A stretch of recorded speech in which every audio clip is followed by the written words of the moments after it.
జనరల్‌గా విద్యార్థులు అన్న తర్వాత నాకు తెలిసి ఒక 4 రకాల బాధ్యతలు చాలా ఇంపార్టెంట్ వాళ్ళకి. ఓకే.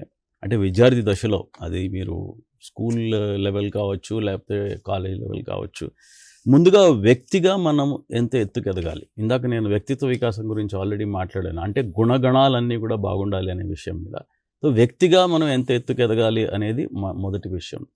రెండోది విద్యార్థిగా. అంటే నేనేం చదువుకోవాలి? ఏ లెవెల్ దాకా నేను వెళ్ళాలి? ఎంతవరకు నా చదువు వెళ్ళాలి?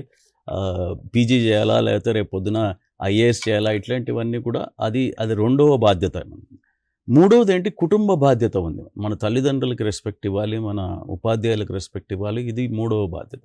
నాలుగవది సమాజానికి ఇవ్వాలి. ఇదే సీక్వెన్స్‌లో వెళ్తాయి ఇవి. ఎందుకంటే ముందు మన కాళ్ళ మీద మనం నిలబడితే రేపు పొద్దున సమాజానికి మనం సేవ చేయొచ్చు కాబట్టి ఫస్ట్ మన కాళ్ళ మీద మనం నిలబడాలండి. సో, ఈ విధంగా ఈ 4 సీక్వెన్స్‌లో మనం వెళ్ళినప్పుడు బాధ్యతలన్నీ కూడా 4 రకాలుగా ఈ బాధ్యతలు మనం నిర్వర్తించాల్సిన అవసరం ఉంటుందన్నమాట.